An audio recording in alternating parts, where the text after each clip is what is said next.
wir haben ja jetzt hier das Sidemount-Event geplant, aus dem Grund, weil HP und Steve das einzige Mal eigentlich jetzt dieses Jahr definitiv in Deutschland zusammen hier sind.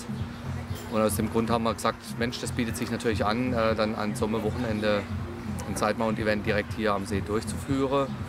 Dazu kam, dass ja der Tom von unserem Laden auch noch Sidemount-Rebreather-Instructor ist, und dann dementsprechend habe ich den Horst noch gefragt, ob er nicht mit seinem SF2-Gerät mit dazukommen will.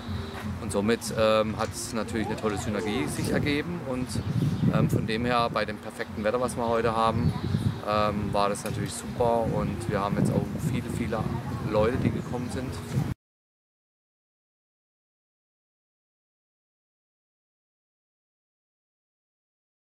Also ich denke, Sidemount-Tauchen, ob es richtig oder verkehrt ist, stellt sich einfach die Frage, was will ich machen zum einen, und wie ist meine körperliche Situation. Für jemanden, der mit Sicherheit Rückenprobleme hat oder vielleicht vom Alter her bedingt einfach auch Probleme hat mit dem Rücken oder eingeschränkt ist im Bewegungskreislauf, für den ist das Sidemount-Tauchen mit Sicherheit besser geeignet, weil er einfach besser an seine Ventile rankommt. Er hat auch einen Blick auf seine Ventile, er kann schauen, was an den Ventilen passiert. Also habe ich irgendeine Leckage an der ersten oder an der zweiten Stufe. Das sehe ich einfach definitiv besser. Und wie gesagt, die zweite Frage ist, was möchte ich eigentlich machen? Möchte ich technisches Tauchen? Möchte ich Höhlentauchen? Dann ist mit Sicherheit natürlich das Sidemount-Tauchen auch der bessere Weg, weil ich definitiv zwei getrennte Systeme habe, die immer, da ich immer dann eine Möglichkeit habe, auf mein Backup zu wechseln.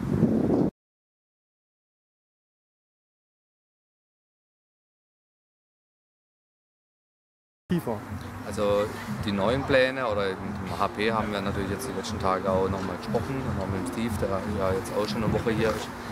Und wir haben jetzt eigentlich auch die Pläne jetzt wieder erweitert, dass wir ein besseres Netzwerk natürlich für Europa haben, mehr Dealer natürlich bekommen, auch eine bessere Liefersituation bekommen, die dann alles über Freiburg natürlich abgelenkt wird. Also das heißt, wir werden jetzt die ganze Verzollung und die ganzen Shipping-Sachen direkt über Freiburg organisieren und werden dann die Sachen nach Europa ausliefern, was ja relativ einfach ist in Europa mit der Mehrwertsteuer hin und her. Ein kleiner Wermutstropfen wird es halt für die Schweizer geben, die halt nicht zur EU gehören. Da wird wahrscheinlich ein eigener Bereich aufgebaut, dass wir da den Vertrieb dann direkt steuern müssen. Aber HP ist ja Schweizer, da wird sich auch noch Wege finden. Aber ansonsten können natürlich die Schweizer sehr gerne nach Freiburg kommen. Der direkte Weg auch, oder nicht so arg weit weg von der Schweiz. Aber ansonsten, wie gesagt, ist im Moment der Plan, also wirklich alles über Freiburg abzuleiten. Und somit auch die Tauchlehrer, die Racer- und Sidemount-Instruktoren besser beliefern zu können, schneller beliefern zu können.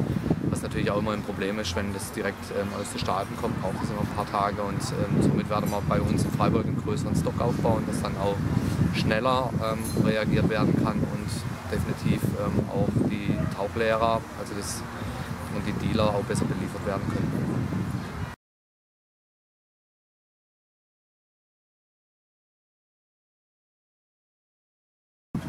In Deutschland haben wir jetzt aktuell 4 Instruktoren. Der Martin Zeschke in Hamburg oben. Das ist die gute Fleck in München drüben. Und hier in Freiburg sind wir jetzt 2 Sidemount-Instruktoren, das bin ich und der Tom. Und im Moment ist es so, dass allein von der Nachfrage der Kurse die 4 Instruktoren auch reichen. Wir setzen natürlich hier auf Qualität und wollen natürlich auch die Standards hochhalten, und dementsprechend wollen wir jetzt gar nicht, dass so schnell die Instruktoren aus dem Boden wachsen. Wir sind natürlich weiterhin offen für weitere Instruktoren, aber im Moment wird es langsam aufgebaut, das Team, und es wird auch langsam wachsen.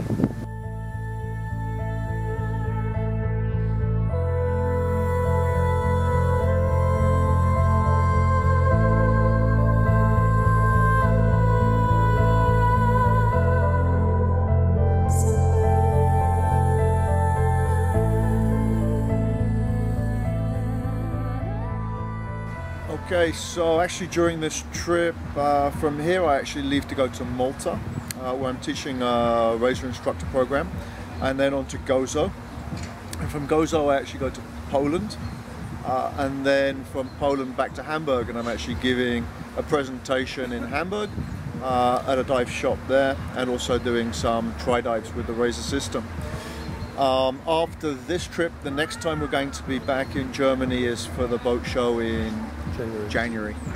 And the goal of the trip that we're doing now and also in the future is actually to create some more instructors in key areas, key people in key areas, so that there is instruction available on the Razor system from people who have in-depth knowledge about it, rather than people have to fly all the way to Mexico to take instruction from myself or one of the other Razor instructors there.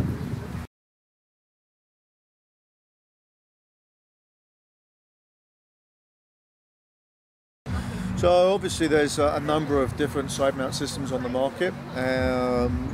Many of them actually well designed, well thought out, work pretty well. Some of them unfortunately not so much. They've perhaps been put together by people who don't have that much experience in side mount diving.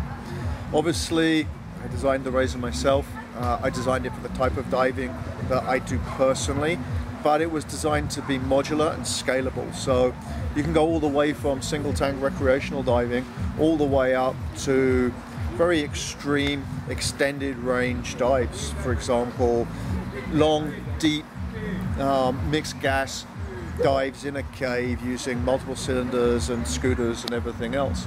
And the Razor system basically works across all those different types of dives and all those different types of environment without having to change anything. So the core equipment remains the same, and that's important because that means that all of your skill sets, all of your procedures and everything else remain the same. So you don't have to have a new piece of equipment and new skill set and new procedures every time you want to move to the next level of diving, or every time you're diving in a different environment.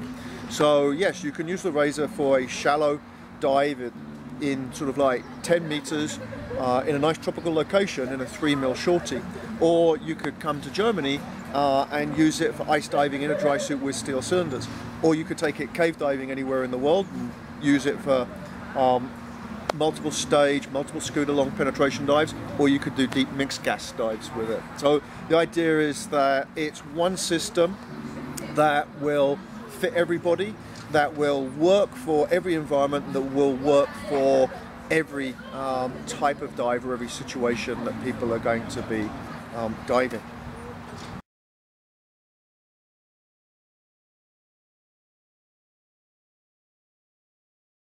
Hopefully you won't have to recover an unconscious diver from underwater, but if you had to, then it's still a relatively simple thing to do in side mount configuration.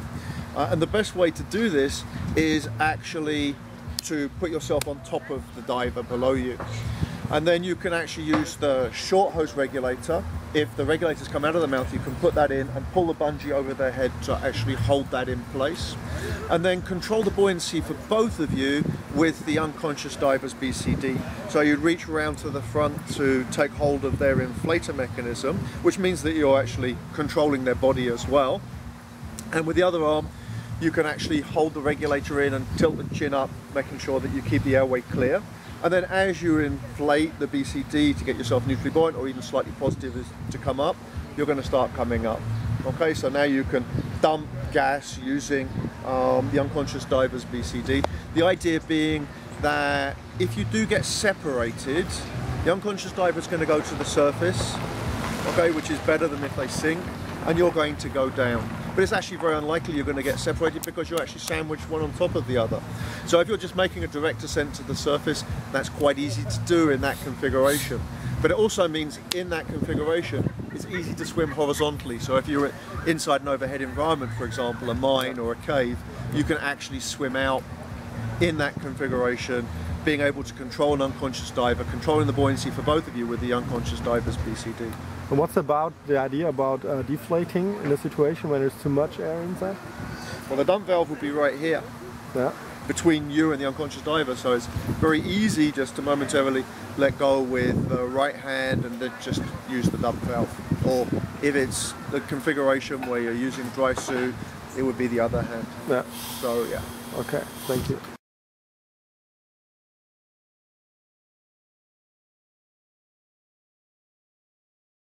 I think it's a question of supply and demand. And if there is enough demand, then sooner or later some of the dive centres and dive shops are going to actually start supplying that demand for side mount diving. It was the same thing in the past with rebreathers. You know, rebreathers started out, they weren't that popular to begin with. It was difficult to travel to various locations and actually have support for rebreather diving. But now pretty much everywhere you go in the world, there would be some dive centres providing support for rebreather diving. Particularly the dive centres who are evolving and changing with the times. They tend to be the better dive centres, they tend to be the better businesses. It's the same with side mount diving. Side mount diving is here to stay. It's definitely going to become more popular in the future. More people are going to be doing it. The dive centres that are really looking to evolve their business and actually be seen as cutting edge and keeping up with modern developments are going to start offering facilities for side mount divers. They're going to have tanks prepared for side mount diving. For sure, from our point of view, you know, anytime we go to a new market, if we were to go to the Red Sea and do some promotion and do some education for the local dive centres, the local instructors, that helps a lot as well. And obviously creating instructors actually in the area, in the geographical area. Now I know there are, or there were at least some shops in the Red Sea that did have side mount instructors on staff. I don't know what the political situation is there now in Egypt and whether those people are still there. I think that the market in Egypt is more affected by the ongoing political situation rather than diving configuration.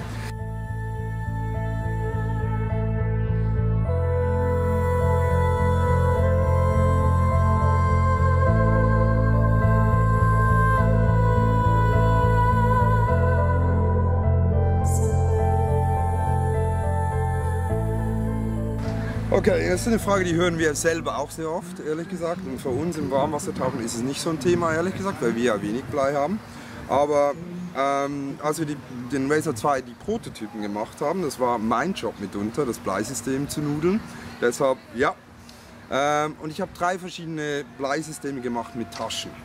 Ja, also es gibt 3 Prototypen vom Razor 2 mit Taschen. Und letztendlich sind wir wieder zurück zu diesem T-Weight-System, was wir jetzt haben, zurückgekommen. Und der Grund ist ganz einfach.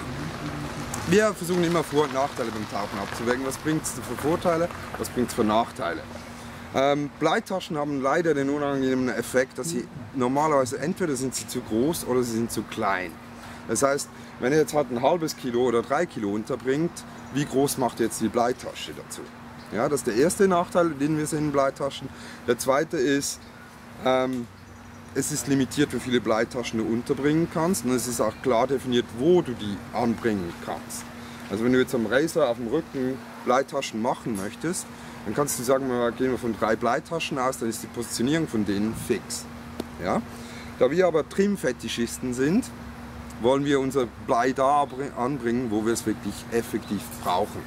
Und da wir auch sehr viel rumreisen und wir halt den Razor auch so ausgelegt haben, dass du halt Warmwassertauchen, Kaltwassertauchen, vom Shorty bis hoch zum Trockenanzug mit dickem Unterzieher tauchen kannst, haben wir in der Testphase das Ding mit maximal 18 Kilo betaucht. Also da hört schon bei den meisten Sidemount-Systemen auf, weil du gar keine 18 Kilo irgend in der Tasche unterbringen kannst. Aber der Vorteil ist halt auch, du kannst irgendwo auf dieser Welt in den Tauchshop reinlaufen und kriegst Standardblei. Ja? Das heißt, du kannst schon mal das Standardblei aufbringen auf den Razor und mit diesem T-Weight-System halt auch das T-Weight-System dann so anpassen, dass das Blei auch nicht mehr verrutscht. Weil sonst würdest du denselben Effekt haben, wie wenn das wie dieses Wing, das man vom Doppelgerät tauchen kennt, dass es auf einmal verrutscht. Und so wäre es auch mit dem Blei unangenehm, wenn es rumrutscht.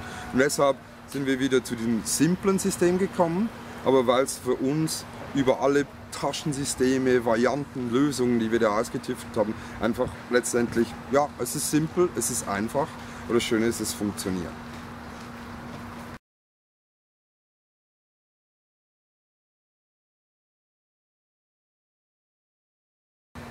Okay, ich glaube, ich war das erste Mal in Deutschland vor 4 Jahren mit Sidemount oder auf Sidemount-Tour und habe da gedacht, haha, da renne ich jetzt überall offene Türen ein. Da war das Thema Sidemount hier in Deutschland noch nicht wirklich überhaupt ein Thema. Ja, wo es in Mexiko schon durchweg, durch die Bank weg, im Prinzip von Backmount auf Sidemount gewechselt ist. Und ich habe da erstmal merken müssen, dass Mexiko eigentlich wirklich eine Vorreiterrolle, was Tauchen anbelangt, inne hat und dass neue Sachen oftmals sogar von da kommen. Ja? Mittlerweile, wenn wir uns in Deutschland umschauen, ist Sidemount sehr, sehr, sehr populär und das wird immer ein größeres Thema. Und wir sagen auch immer, das ist einer der Vorteile, den wir auch beim Racer sehen, ist, wenn du hier in Deutschland ein technischer Taucher bist und du gehst halt Seen tauchen, gehst mit 3, 4 Flaschen tauchen, mit Trocki, mit viel Blei, machst aber deine Ferien in Ägypten, du hast immer noch dasselbe System. Also du brauchst nicht 15 verschiedene Tauchequipments mehr, du hast ein System, mit dem du in die Ferien fährst, mit dem du hier zu Hause in den Seen tauchst. Und ich sehe auch, dass Ägypten auch immer noch so ein bisschen kümmerliches Dasein fristet. Es fängt jetzt so langsam an, dass deutsche Anbieter anfangen, Sidemount draußen anzubieten. So glaube ich auch Axel von Tauchcenter Freiburg. Safari? Safari macht er, glaube ich, das Sidemount Safaris. Also ich glaube, es geht jetzt langsam los auch mit Sidemount Safaris, dass man halt so mal in Ferien fährt. Es gibt auch 2, 3 Tauchshops in Ägypten, die auch ich kenne, die jetzt Sidemount anbieten. Und ich glaube, es ist wie mit allem. Wenn die Nachfrage da ist, werden es die Tauchschulen dort auch anbieten, ob sie es wollen oder nicht. Letztendlich, wie gesagt, auch im Ferientauchen. Du kannst auch mit normalen Flaschen problemlos Sidemount tauchen. Also es braucht nicht unbedingt die speziellen Ventile dazu. Aber es ist halt schon so, dass für viele Tauchschulen es immer noch ein bisschen so, man hört sowas. Wie gesagt, wir von Sidemount, wir versuchen in jedem Land jetzt mal erstmal einen Racer Instructor zu platzieren und es halt Sidemount-Tauchen weiter populär zu machen und in die Welt rauszutragen. Und Ägypten, sage ich euch auch ganz ehrlich, im Moment für uns noch nicht auf der Liste, obwohl ich weiß, es ist Nummer 1 hier Europa, ist Rotes Meer.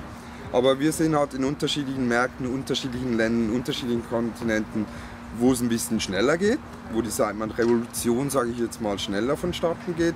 Und hier in Deutschland ist es immer noch so ein bisschen zaghaft. Man wagt sich jetzt so ein bisschen ans Thema ran, aber es ist jetzt noch nicht der Boom, der da voll abgeht. Es entwickelt sich langsam und es ist vorauszusehen, dass es am Roten Meer passieren wird, weil es ist eine bequeme Art des Tauchens, das wird sich sowieso durchsetzen.